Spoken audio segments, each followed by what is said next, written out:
Pemirsa, pasca gangguan sistem kelistrikan Sulawesi Utara dan Gorontalo, PT PLN Persero berhasil memulihkan seluruh pasokan listrik pada Jumat 13 Desember dini hari.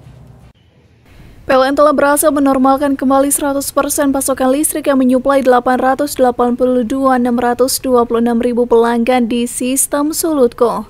PLN mengklaim seluruh masyarakat kini sudah dapat kembali menikmati pasokan listrik.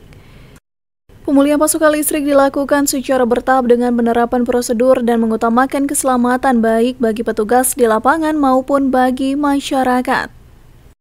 Manajer Komunikasi dan TJSL PLN UID Sulutenggo Noven Koropit menyebut, gangguan listrik yang terjadi pada 11 Desember silam terjadi akibat gangguan di sistem transmisi tegangan 150 kV dan mengakibatkan pembangkit listrik padam.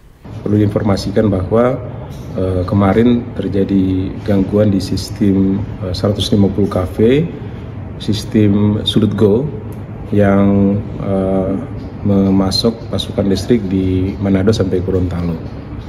Untuk sementara gangguan terindikasi gangguan di sisi transmisi, walaupun masih ditelusuri seperti apa gangguannya, karena teman-teman ketika gangguan langsung bergerak cepat untuk fokus ke pemulihan.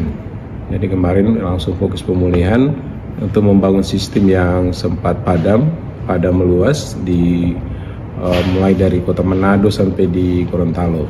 Ia pun menampik soal krisis listrik di Sulawesi Utara sebab menurutnya pasokan listrik di Sulawesi Utara dalam kondisi surplus. Untuk kondisi pembangkit kami surplus lebih, jadi kurang lebih ada lebih 100-an mega yang lebih. Kondisi pembangkit sebenarnya aman, jadi kalaupun ada gangguan pembangkit yang salah satu pembangkit sebenarnya bisa dipasok oleh pembangkit yang siap tadi. Itu di sisi pembangkit. Kalau di sisi distribusi di PLN UID Sulutenggo kami melaksanakan posko siaga, jadi serentak di 3 provinsi termasuk di Kota Manado saat ini ada posko siaga yang teman-teman bekerja siap sedia 24 jam dalam menjaga pasokan listrik. Ia juga menambahkan jika masih ada pemadaman listrik yang terjadi hanya terlokalisir di satu tempat dan meminta masyarakat untuk melaporkan ke PLN melalui aplikasi PLN Mobile. Regina Mangke melaporkan untuk Kawan Wa TV.